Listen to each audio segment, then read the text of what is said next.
I look down and I'm standing on a copperhead.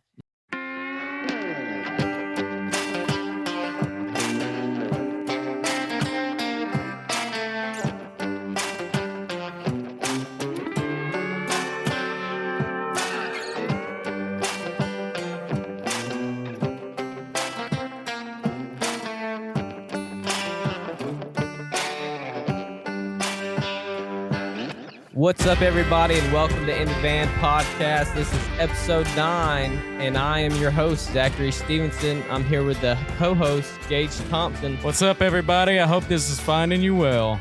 And today will be a very interesting episode. We're here with NKF Herping, also known as, or Noah Fields, also known as NKF Herping, my bad. Great way to screw that one up.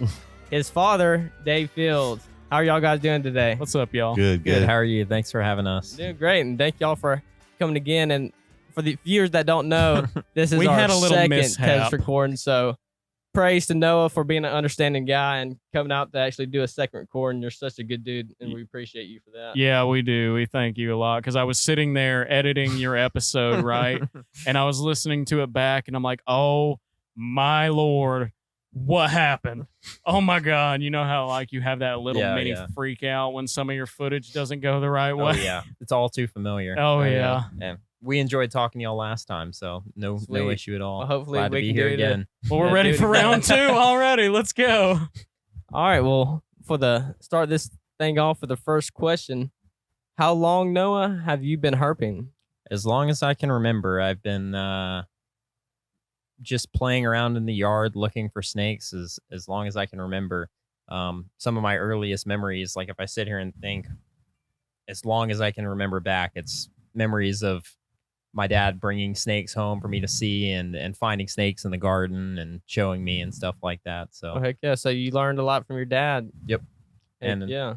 I guess there's another level to that question. How long have I been doing it in a serious manner? I'd say probably since I was in high school. In high school. I've actually been, going on Seriously trips. pursuing it. Yeah, not just kind of. And I guess, when would you say the first trip we took was? I know I took you to South Georgia several times, Yeah. where my old snake hunting grounds. Yeah. I know I took you there several times. When I I've was got pictures. 12, something like Yeah. that, probably. We got pictures of you down there on the dirt roads, sand roads, with timber rattlesnake, maybe a king snake, couple of snakes. And so yeah, I remember it's been quite a long time, but I mean, I'd always had stuff out in the yard for you to flip too. Yeah. Rocks, boards, The big sheets of tin. The tin that you see in my YouTube videos, some of that is stuff that's been out that he put out there. Oh, that's and like it's been there as OG long as tin. it's been there for probably Oh, wow. as 20 years a stretch. Yeah. But I mean, that's really awesome that your father instilled that kind of knowledge and passion into you. Most parents, for example, would look at a snake, oh my God, kill it! Yeah, kill it! exactly. And it was the opposite for me. No, that's so good though, because we need more people like that. I agree. So many people, see a king snake in their backyard and go to chop its head off when they don't even know it's eating very dangerous animals. snakes. They could be in their garden while they're picking their basil or something. Yeah. And before we all get too far into talking about snakes and stuff like that, for the people that don't know exactly what herping is, can you tell us or describe to us what herping is and everything like that, or So things around field herping is basically the reptile and amphibian equivalent of hunting or birding or fishing. It comes with a slightly different set of ethics, just like any other sort of subclass of outdoor activity. For example, most of the time we just take pictures and let what we find go, rather than keeping it for food or a trophy or whatever. But that being said, sometimes people will keep the snakes they find. Some people never do it. Some people do it way more often than they should. Yeah. It's kind of your own personal preference. But for the most part, when we say field herping, we're talking about the act of going into nature to look for reptiles and amphibians, just for the purpose of observing them in their natural habitat. Almost like a research kind of purpose. Yeah, and it's very scientific, to be honest, because a lot of times the connection between recreational field herpers and science is is incredibly important because some of these animals are so rare that to study them without the help of thousands of other people keeping their Yeah. eyes out is almost impossible. Absolutely. And the records, a lot of records are kept on what was found and where, and a lot of county records are made that way. Yeah. So a lot of recreational field herpers Yeah, a are lot of- responsible for, the current range maps you see for snakes today. They're Oh, yeah. made by the ever expanding, knowledge we have of these animals, Oh, yeah. largely due in part to recreational field herping. Matter So- of fact, what's the big book? The big Georgia book? Reptiles and Amphibians of Georgia, I believe. Yeah, that was almost most of that input. A large amount of that input was done by volunteers going out and field herping and sending all their finds and pictures and info into the state. You mean to tell me it's not a bunch of guys in lab coats walking around in the No. woods? I doubt No. that they'll do that anyways. No, it's not. But yeah, a lot of that's really great. So Without- that's awesome to hear that there's a lot of good stuff that comes from herping and stuff like that. Yeah. Yep. Well, without local residents with this kind of passion, we wouldn't barely know anything about local species of slimy and scaly animals. Yeah, we'd all just be scared of it and just try to shoot holes in the ground. Give my 12 gauge. There's a 6-inch long snake in the driveway. Yeah, I know, right? Is that a worm? How can an average Joe, when they look at a snake, kind of identify the signs of whether tell it if it's dangerous or not? So unfortunately, that's a very complex issue because for one, snakes are very variable. All snakes are variable. Yeah. So there's never really any guaranteed way to be able to tell what you're looking at without just having that gestalt built up. Yeah. And There's that's the no best way to- surefire method. Yeah, there's no I guess hack to be able to Yeah, surefire just see Knowledge what of you're the looking snakes. at because any like copperheads, a lot of times people will say the best way to identify them is to look for the Hershey's kiss pattern on the side, Yeah. and 99% of the time that holds true. Yeah. But that 1% of the time could get you bit if you're not familiar with the other aspects of a copperhead, like the body shape and the eyes and the scalation even. I got you. There's just the best way, without a doubt, is to become familiar with the snakes you're likely to encounter in the area you live or the area you're going to be traveling to. There's plenty of great resources online and actual literature. Field guides are published about basically any state, anywhere you could end up in the United States. And even internationally, there's lots of great guides available. So if you're going to Costa Rica for a family trip or something, you could buy one of these books and have a pretty good understanding of what's going to be in that area pretty easily just by thumbing through it and familiarizing yourself with these animals. Oh, yeah. So y'all heard them, everybody. Get your knowledge up if you do tend to want to go herping or plan to go do that. Don't just go out there blindlessly like I might have done if Absolutely. I haven't There's- talked with Noah before this. There's not that many venomous snakes in Georgia. Yeah, so You in know, Georgia, so- we have 6. You learn those snakes and they're not mistakable, really. But still, you want to educate yourself before you take a stroll through the woods and see a snake with the mid-body section the size of a loaf of bread and decide to go pick it up. Yeah, but a snake that size, you know exactly what it's going to be. Oh, absolutely. Because of Yeah, that. if you know you're what I'm even saying? slightly familiar with rattlesnakes or, Yeah. If you ever seen any nature documentary or been to any local wildlife recreation, you probably know that that's probably a cottonmouth or something. Oh, yeah. if it's that big around, it's Even from watching some of your videos and before you like label it out in the video, I can be like, yeah, I know that one looks dangerous. That one looks exactly. venomous. And it's then a you're- gestalt more than anything. Yeah. It's not like, oh, it's because of this. It's just like you see it and you know because you've been Yeah. exposed to it. Absolutely. And I do believe humans kind of have an innate instinct to be like, Oh, for sure. wait a second, I probably shouldn't mess with this thing. I But agree. then a lot of people also have that innate curiosity. Mhm. Curiosity killed the cat. Poke the Yeah, well, bee's it's about nest. to kill you. Yep. All right, but for you personally, is there any kind of snake or animal when you look at and you go, I'm not coming close to that animal? So my biggest, I guess, my kryptonite is flying stinging insects. So bees, wasps, hornets, anything that is capable of flying faster than I can run. I And do not stinging me, blame you. usually in large quantities rather than just one or two.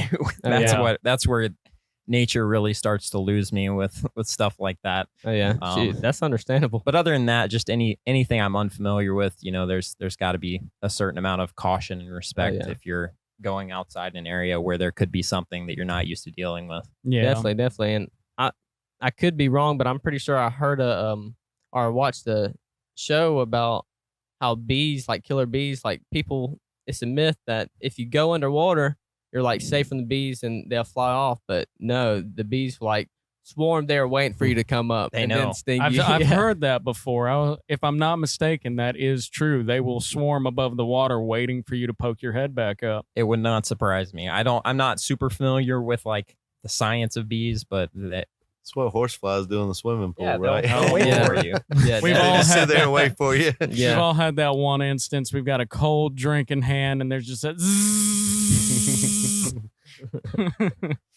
Well, your videos look so great when you make them. Do you find it some sort of difficult to video while you're out trying to flip or herp at all? Yeah, it definitely weighs on me a little bit. You know, like if every once in a while, I'll just have to go out and not record just so that, because it is more of an escape than anything for Kind me. of decompresses you from the exactly. normal YouTube And- grind. And the stress like that actually filming is not that big of a deal, but it definitely is noticeably, like my mood is very different when I know I'm recording versus when I know I'm not worrying about it. Like Yeah. I make the conscious decision, all right, I'm not recording today. Absolutely. I'm always more relaxed, but overall it's not that heavy on my conscience, you know, while I'm out. I'm still Yeah. having a good time. Definitely. Yeah, when me and Gage will make recordings just to have fun and do some tests, make sure We don't things are talk about working those well. recordings. We Yeah. do not. No, Yeah, absolutely not. but those are like comedic gold at times. I give it that, and they're a lot more fun, I would say. I than would say very. trying to keep it straight and Crude. narrow.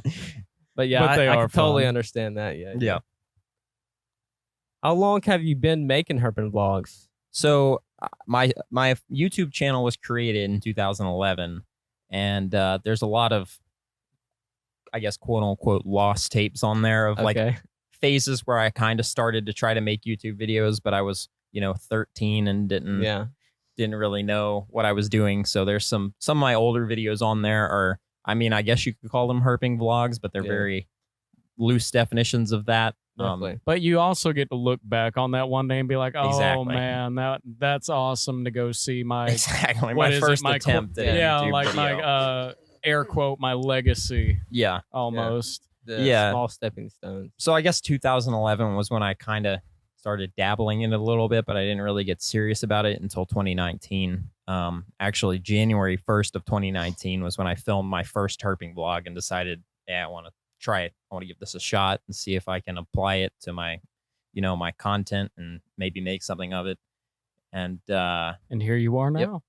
it worked out fantastically. Man, so that's awesome. I'm so happy it worked out like that for you. it's been a ride. That's amazing. Is around like 12 or 13 when you started posting these animals on your social media as well as far as your Instagram? I want to say I was a little bit older than that when I started with Instagram, but I actually started sharing my finds on forums even before Instagram and Facebook were really big. Oh, like king snake and stuff Mhm, like exactly. I didn't use King Snake. I actually used, for the most part, Field Herp Forum and Herping with Dylan, which Herping with Dylan was one of like the OG YouTube herp people.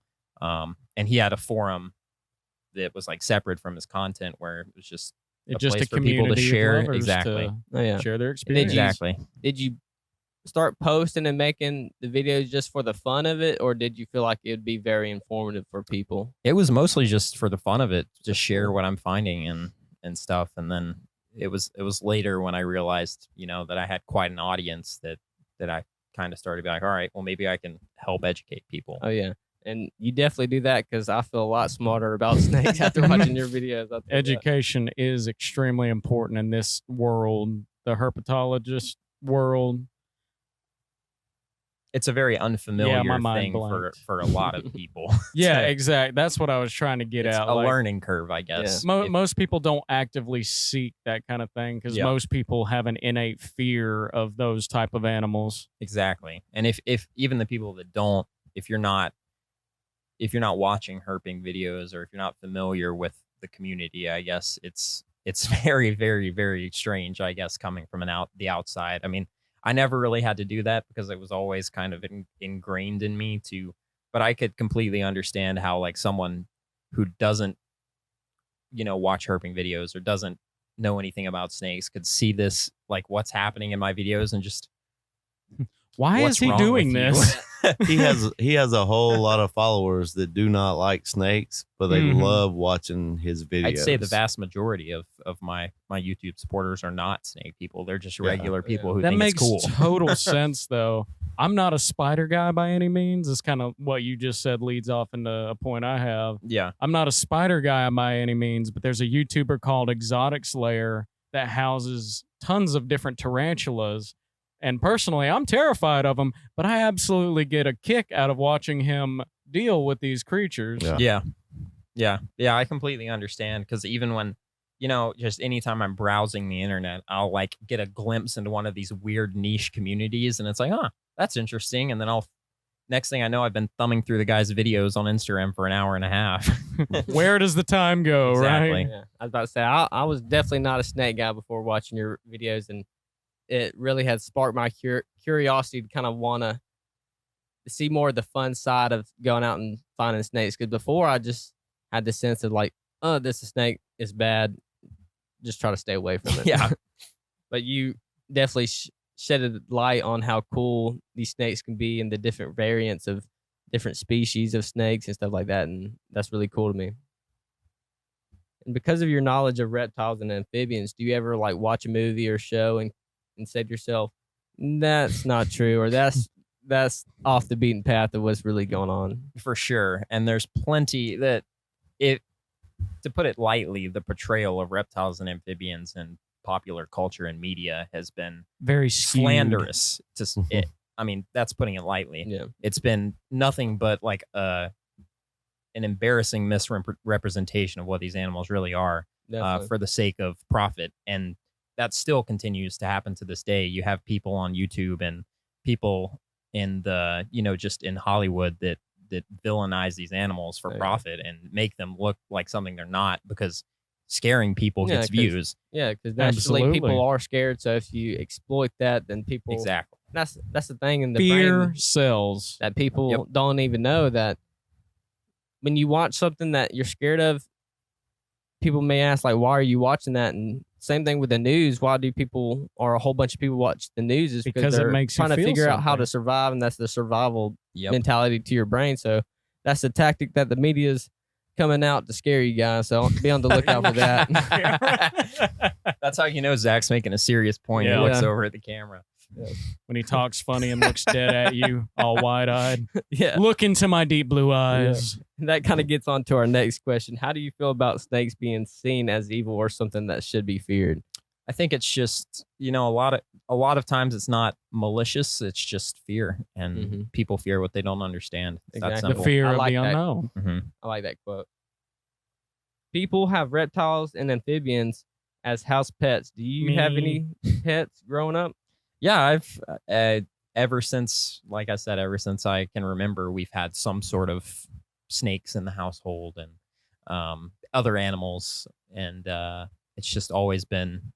I've always been surrounded by wildlife and pets. He So- grew up with the gamut, like the whole really? run. Yeah. Oh, I don't yeah. remember a lot of it, but a word on the street is my dad used to have an emu and goats and all sorts of other I fun would have stuff. loved to have seen an emu on a leash. Tortoises, about to say- hedgehogs. I've like heard that emus are mean. Everything. Your Brad energy elsewhere. No, They're not mean? no.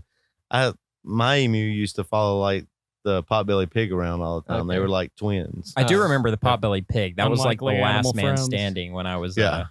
How long ago do you? Or I guess.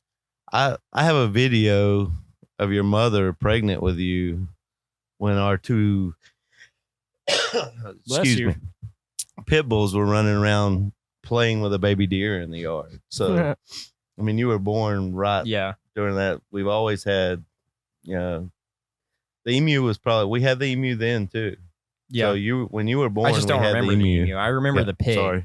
No, you're good. Well, when you were born, we had the emu, and we've had chickens, pigs, goats, The whole nine. emus, Along with tortoises, plenty of snakes hedgehogs, and things over the years. all kinds of Oh, yeah. snakes. The big animal lovers. Oh yeah.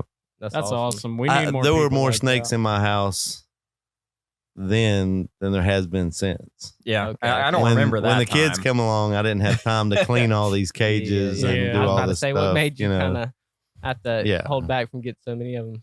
yeah, Yeah, cleaning, because I have a fish tank and stuff like that, and I understand like cleaning can be a hassle every now and then. I But tell you what, Zach, if you ever get into the hobby of reptile keeping, you're going to find out what kind of maintenance it can be. Especially like in my case, I love to keep tropical species. Yeah, It's a chore. and you've Yeah. got exoterras and all the nice setups and everything too. You're not just a tub man. No, Yeah. I don't. I hate the tubs. I hate them. I can't stand them. Yeah, and I'm kind of on the same page. Like I've got right now, I'm trying to get everything into exoterras, all Yeah. of my captive snakes. They're 'Cause- just beautiful yeah, to display your animal out like that. exactly. I mean, the tubs are handy. Sorry, I don't They're mean to interrupt you. They are convenient, especially if you lack the funds for exactly. full furnished setups like that. they're easy to clean. Exactly. Way easier to And I clean. try to display my animals as almost a furniture piece. Exactly, and You that's know- kind of how I'm trying to get to where Mm-hmm. like I'm trying to keep less snakes, but keep the ones I have better. You know, Exactly. definitely.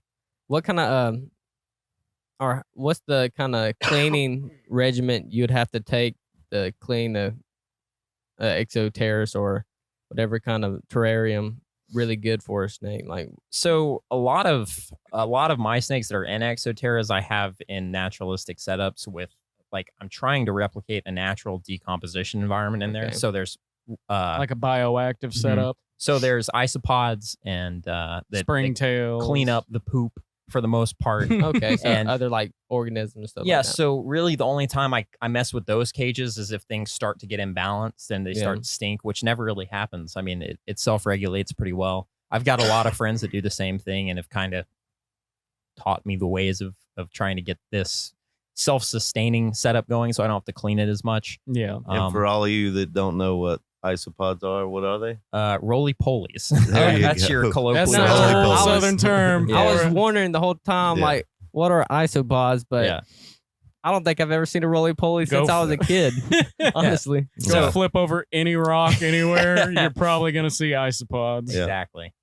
And they're super easy. Like it's Yeah. like you said, you can just turn over anything in your yard and you can find them and introduce them to your terrariums. And so you've been to many places across the U.S. Out of all these places, where would you consider the best place you have gone herping? my personal favorite is right here in the southeast. Sweet. It's just it's a different experience completely. Like everywhere else you go, you have this kind of it's more wild when you go to other parts of like Mhm. if you go to Arizona or something or New Mexico, there's a lot more public land and it's a lot more wild.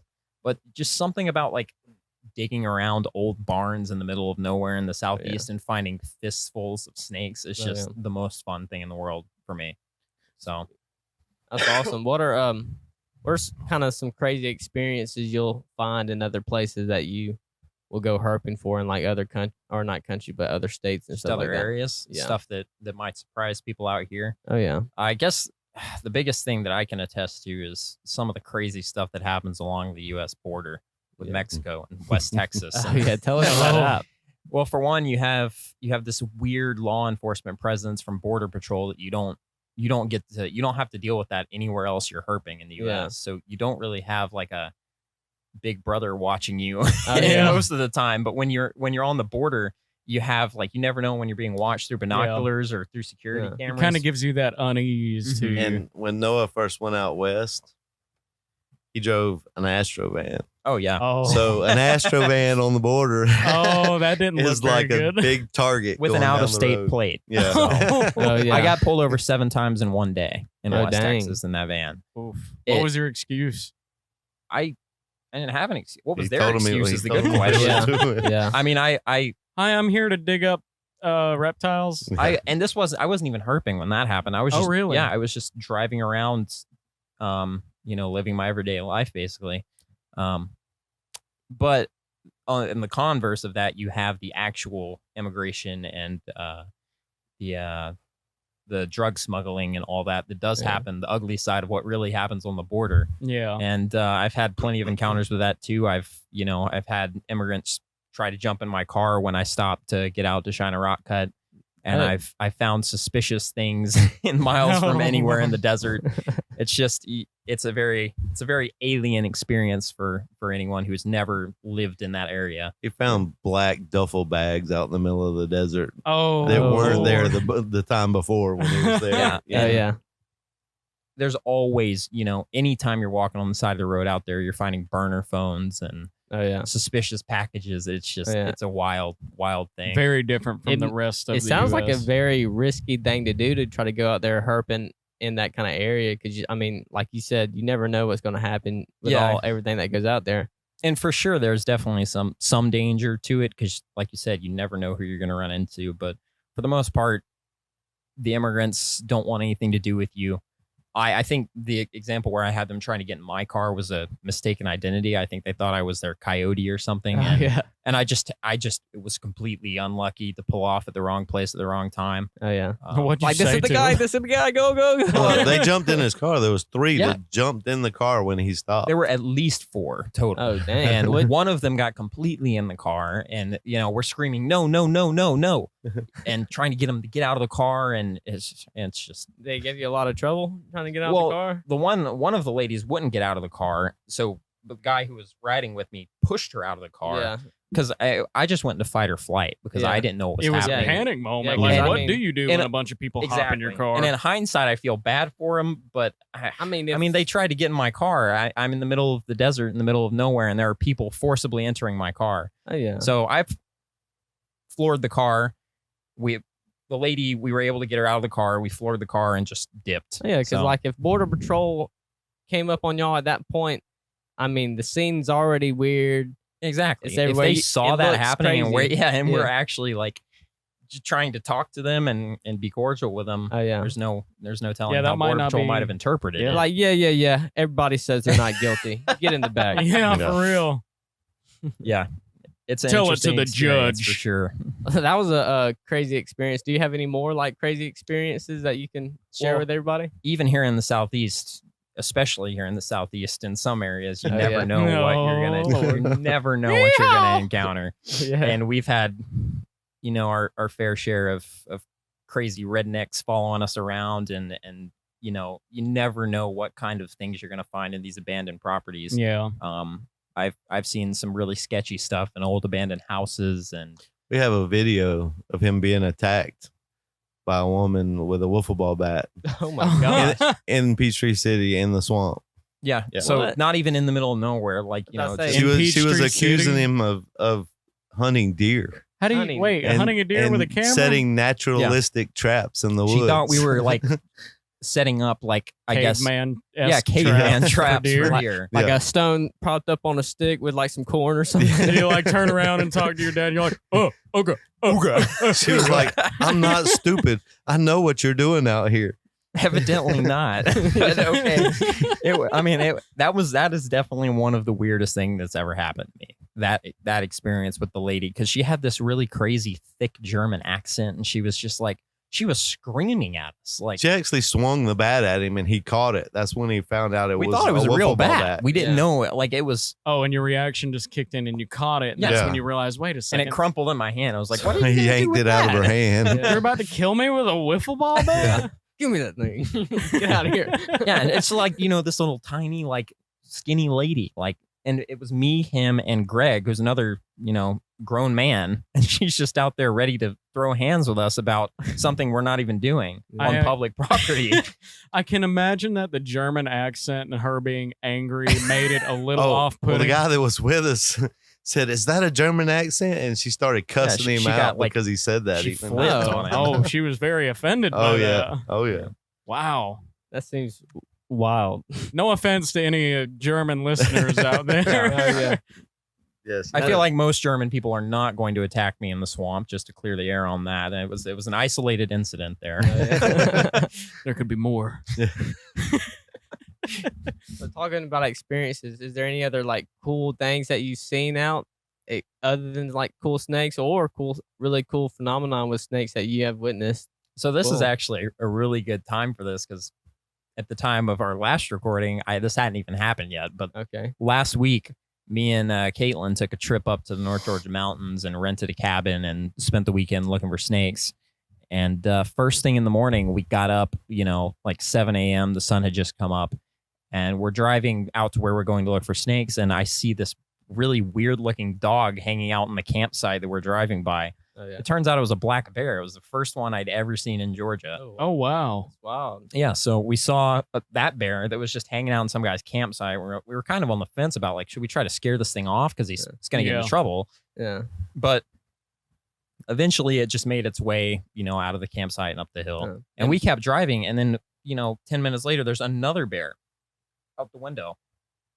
And this time it's a mom with her cubs. Oh, yeah. So we just cleaned up with the mammals this way. Like we see it, anytime you're out in the woods looking for snakes, you have a good chance of seeing all this other really cool wildlife. And that's one of the best parts about it is you never know what you're going to see. Oh, yeah. And some black bears are the kind of bears that you can kind of somewhat scare away or like make yourself big, right? Any Or- bear, I would Yeah, imagine. I think they say the best thing to do if you're attacked by any sort of mammal is to just try to make yourself look bigger and intimidating because Put the pressure out. exactly. Yeah, because then again, with most animals, they're as scared of you as you are of them. Yeah, and that was definitely the case with the bears we saw. Once they saw that someone was actually active and around them, Yeah. they were out of there within. Like the one we saw with cubs, we didn't even get a good look at her. Yeah. We couldn't tell. We only saw one cub. We couldn't tell if she had more or what. But It's probably a good thing she wasn't too close to y'all. yeah, we actually she was way like the first bear was in camp, and then the second one was kind of up the mountain, Oh, way away okay. from everything. So she was in a good spot. Speaking of experiences, do you mind? Go ahead. Okay. I've got a question for you.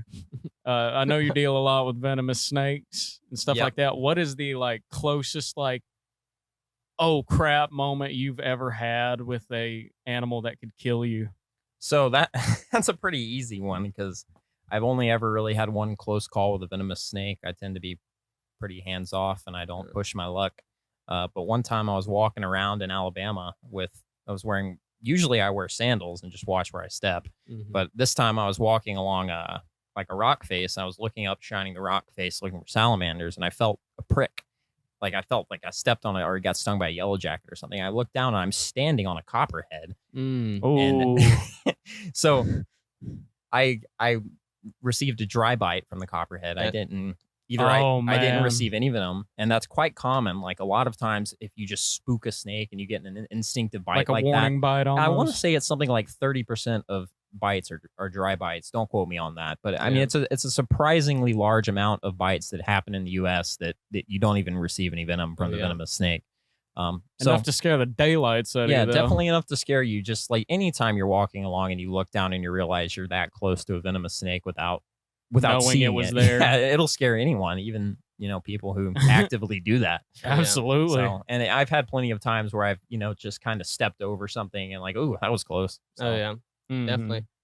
Are there any what are your precautions as far as getting bit by a venomous snake? Are you taking anti-venom with you, or what are your plans to do as far as if something like that goes down? So if I know I'm going to be in a super remote area, I take every precaution imaginable, wear closed-toed shoes, be extra careful where you're stepping.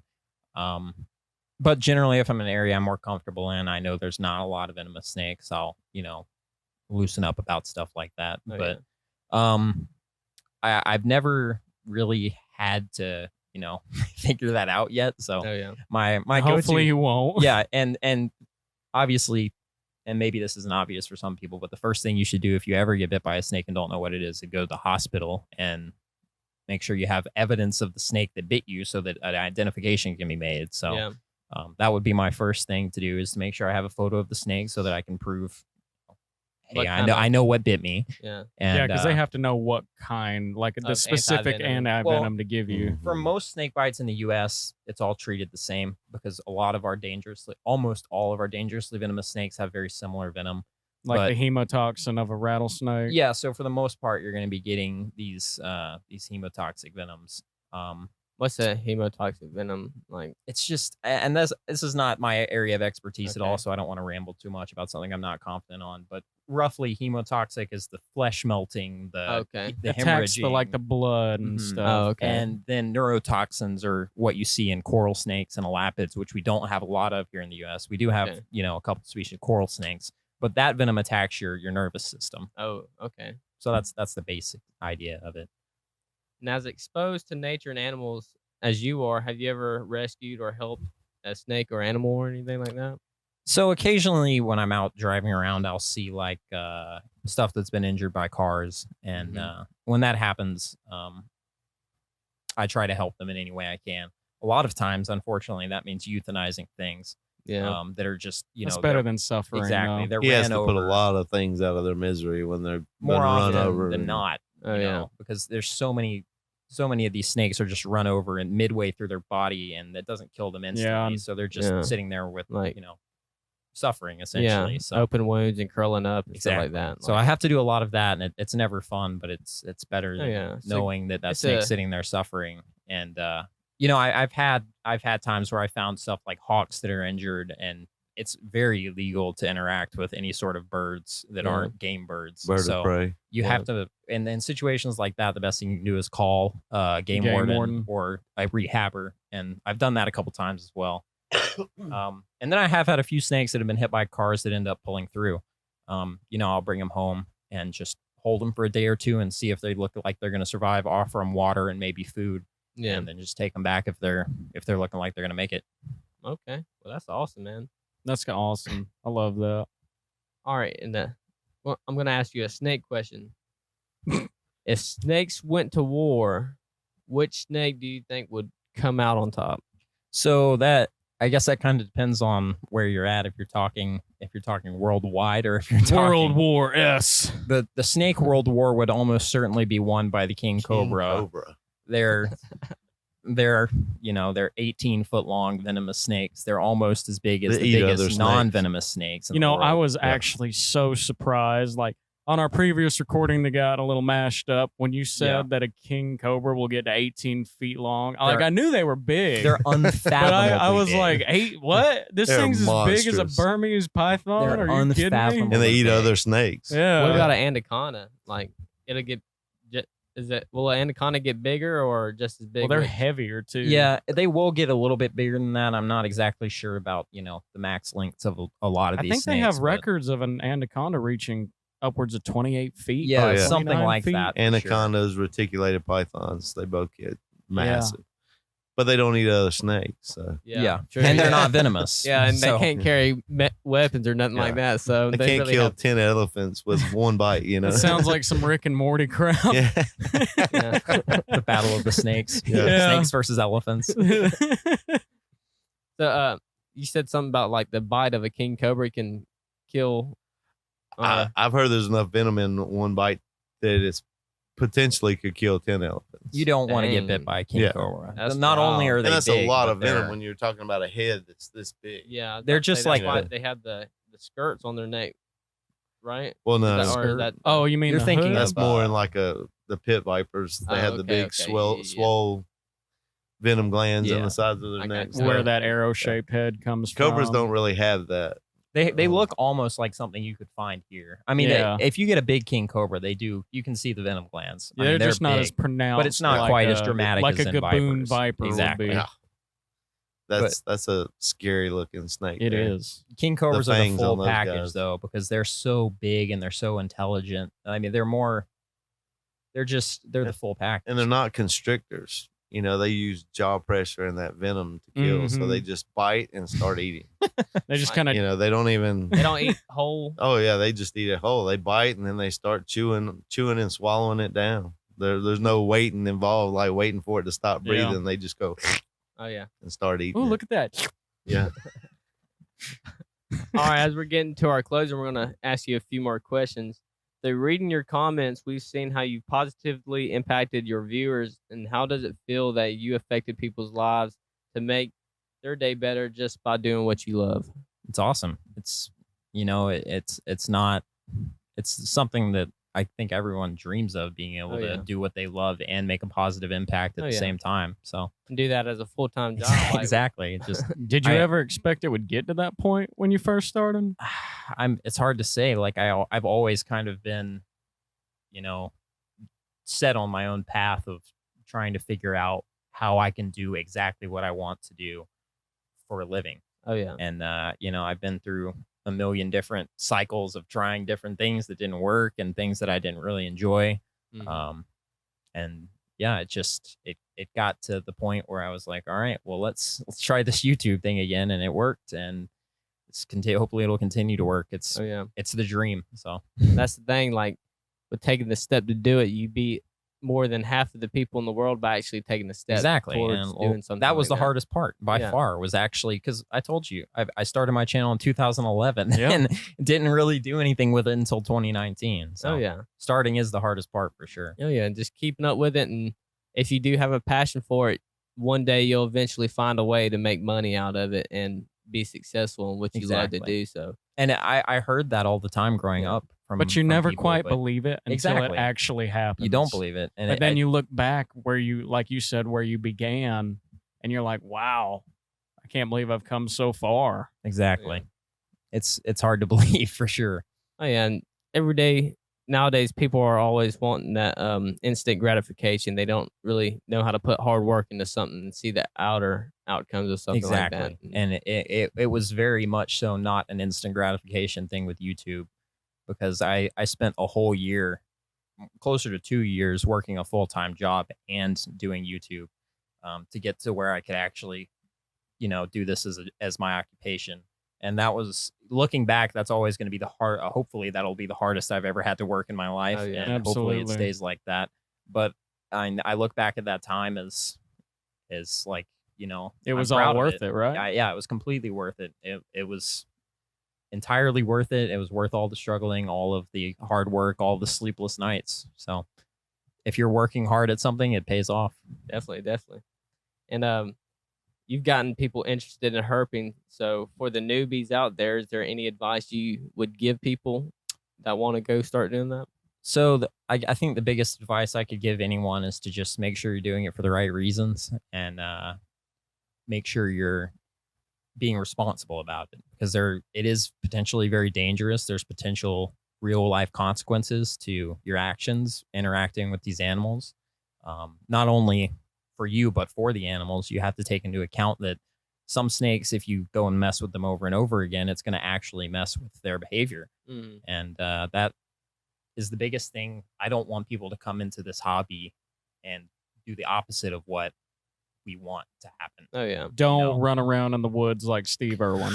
And learn about what you're pursuing too. I mean, Noah probably spent no telling how many years and years doing nothing but book work and computer work and seeing all this stuff and learning all this stuff about all these snakes way before he got out. It's like especially on his own. I didn't get my driver's license until I was 18. Yeah. And I didn't have a car until I was a junior or a sophomore in college. So, I mean, this is just, even doing this completely on my own is a relatively new thing for me, even. So it's interesting to say the least. Absolutely. There's so much, even still, that's new to me. So there's a lot of learning before you actually get out in the field and start doing. So step number one, just educate yourself. Yeah. There's so many resources out there. I mean, if I was gonna to give anyone a resource, I would say just go watch herping videos on YouTube and go watch NKF Herping. Well, not even just mine. Check out, there's plenty of great YouTubers out there who make content and that probably deserve to be bigger than I am and aren't, because there's just not as much attention for their videos for whatever reason. And another thing that I think is very good for young people who are interested in snakes is to read these old forum posts that I grew up reading. It builds your ethics and your worldview, and you go into this with an understanding of what other people are doing and what's acceptable, so that you don't go out there and make big mistakes. Absolutely. Which lots of people have done and continue to do every year. There's people out there who get put on blast for stuff that I knew was and not acceptable from the start, because I'm reading these posts from old school people, Oh, yeah. people that are The more experienced than me. OG Exactly. Coalfield herpers. Yeah, There's a lot of great books on it too. Oh, yeah. I mean, like old school absolutely. books, Carl Caulfield and snakes and snake hunting, and like Yeah. there's some great books to get you started and put the fever. in Yeah, you, you know? put the fever in you. Yeah, Yeah. light the fire. I won't Yeah. lie. I told Zach after our last recording, man, just talking to y'all reignited that old passion that I had for reptiles and amphibians. Then he got another lizard. And then then I got I haven't named him yet, but be on the lookout for that. Yeah. And Dave, not just to talk about Noah right now, you're one of the OG herpers. Is there any other cool stories that you can add on real quick of any experiences you might have had? Nothing that I'd want to talk about in public. I think That's funny. I've got some really great stories off mic. Yeah, I got that. Well, I hear you. It's definitely an off mic, a lot of off mic type things. Well, we'll have to sit down and trade some stories sometime. I've got some good old school stories. Yeah, that's good. That's good. Well, on that note, I think we're going to cut it here. And man, we really appreciate y'all, especially coming out a second time. Y'all didn't have to do that, and y'all came through, and y'all are some really great guys. And for people listening, y'all go check out NKF Herping. He's on YouTube. He's a great guy. He makes great videos, and y'all will definitely love it. Yeah. NKF Herping on all my social media. All Same platforms. tag for everything. Yep. Yeah, everybody, thank you so much for tuning in. Thank you, Noah. Thank you, Dave. It was a great Zach, time. is there anything else we need to talk? Oh, yeah, everybody go check out our In the Van social media. In the Van is our handle for just about everything we can think In the Van of. podcast.